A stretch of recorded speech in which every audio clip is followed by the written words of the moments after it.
ശ്രീമന്നാരായണീയം ദശകം 28 ലക്ഷ്മീ സ്വയംവരവും അമൃത പ്രാദുർഭാവവും.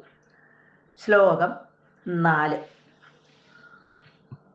ഗജാനന പത്മാർക്കം ഗജാനനമഹർനിശം അനേകദം തം ഭക്താനാം ഏകദിൽതമുപാസ്മഹേ. സരസ്വതി നമസ്തുഭ്യം വരദേ ജ്ഞാനരൂപിണി വിദ്യാരംഭം കരിഷ്യാമി സിദ്ധിർഭവതു മേ സദാ. ഗുരുർബ്രഹ്മാ ഗുരുർവിഷ്ണുർഗുരുർദേവോ മഹേശ്വര ഗുരുഃ സാക്ഷാത് പരം ബ്രഹ്മ തസ്മൈ ശ്രീ ഗുരവേ നമഃ. ഓം നമോ ഭഗവതേ വസുദേവായ. ത്വയി ദത്തഹൃദേ തദൈവ ദേവ്യൈ ത്രിദശേന്ദ്രോ മണിപീഠികാം വ്യധാരേത്. സകലോപഹൃദാഭിഷേചനീയൈർഋഷയസ്താം ശ്രുതിഗീർഭിരഭ്യഷിഞ്ചൻ. കഴിഞ്ഞ ശ്ലോകത്തിൽ നമ്മൾ കണ്ടു ഭഗവാനില് അത്യധികം പ്രേമത്തോടു കൂടിയ ശ്രീ മഹാലക്ഷ്മി പാലാഴിയിൽ നിന്നും ഉണ്ടാകുന്നത്. എല്ലാവരും ആ ഭഗവതിയെ അത്യധികം താല്പര്യത്തോടു കൂടി നോക്കി നിന്നു. ഇനി ഇന്ദ്രാദികള് ദേവേന്ദ്രൻ തുടങ്ങിയിട്ടുള്ള എല്ലാവരും ഇവിടെ ലക്ഷ്മി ദേവിയെ പൂജിക്കുന്നതാണ് ഇനി പറയുന്നത്, ഈ ശ്ലോകത്തിൽ പറയുന്നത്. ത്രിദശേന്ദ്ര, ത്രിദശന്മാരെന്ന് പറഞ്ഞാൽ ദേവന്മാരാണ്. അവർക്ക് 3 ദശകളേ ഉള്ളൂ: ബാല്യം, കൗമാരം, യൗവനം, വാർദ്ധക്യമില്ല.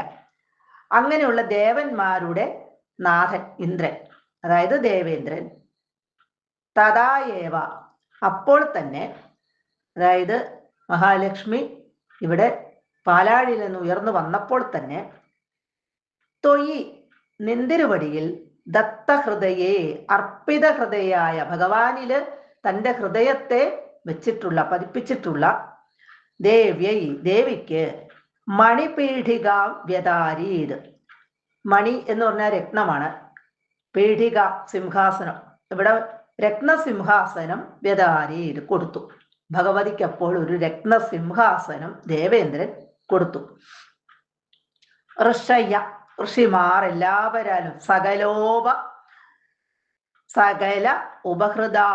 ഉപഹൃതം എന്ന് പറഞ്ഞാൽ കൊണ്ടുവരപ്പെട്ട ഋഷിമാര് സകലരും, എല്ലാവരാലും, എല്ലാ ഋഷിമാരാലും കൊണ്ടുവരപ്പെട്ട അഭിഷേചനീയൈ, അഭിഷേക സാമഗ്രികളാൽ, ഭഗവതിക്ക് അഭിഷേകം നടത്തുവാനുള്ള എല്ലാ വസ്തുക്കളും ഇവിടെ മുനിമാര് കൊണ്ടുവന്നു. അങ്ങനെ മുനിമാരാൽ കൊണ്ടുവരപ്പെട്ട അഭിഷേക സാമഗ്രികളാൽ ശ്രുതിഗീർഭി, ശ്രുതിവേദം, വേദമന്ത്ര ജപ സമേതം, വേദമന്ത്രങ്ങളെല്ലാം ഉച്ചരിച്ചുകൊണ്ട് താം, ആ ദേവിയെ, അഭ്യഷിഞ്ചൻ, അഭിഷേകം ചെയ്തു. ഇവിടെ മഹാലക്ഷ്മിക്ക് അണിയുവാൻ ആഭരണങ്ങള്, വസ്ത്രങ്ങള് എല്ലാം ഓരോരുത്തരും കൊടുക്കുന്നതിനെ കുറിച്ച് ഭാഗവതത്തില് വ്യക്തമായിട്ട് പറയുന്നുണ്ട്. സമുദ്രം 2 മഞ്ഞപ്പട്ട് കൊടുത്തതായിട്ട് പറയുന്നുണ്ട്. വരുണൻ വൈജയന്തി എന്ന മാല കൊടുത്തു.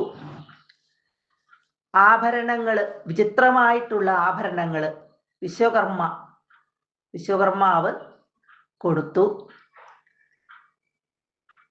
അതുപോലെ സരസ്വതീ ദേവി മുത്തുമാല കൊടുത്തു. ബ്രഹ്മാവ് താമരപ്പൂ കൊടുത്തു. ഇങ്ങനെ ഓരോന്നായിട്ട് ഭാഗവതത്തില് വിസ്തരിച്ച് പറയുന്നുണ്ട്.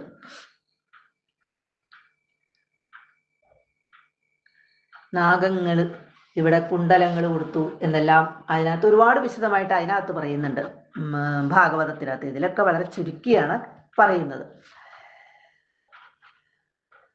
അപ്പൊ ഇങ്ങനെയുള്ള ആഭരണങ്ങളെല്ലാം ധരിച്ച്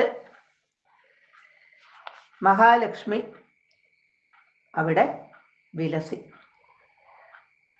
ഏറ്റവും ശ്രേഷ്ഠമായിട്ടുള്ള ആഭരണം എന്ന് പറഞ്ഞത് മഹാലക്ഷ്മിക്ക് ഭഗവാന്റെ കടാക്ഷം തന്നെയായിരുന്നു. ഭഗവാന്റെ ആ കടാക്ഷമാലയാണ് ഭഗവതിക്ക് ഏറ്റവും ശ്രേഷ്ഠമായിട്ടുള്ള ആഭരണം.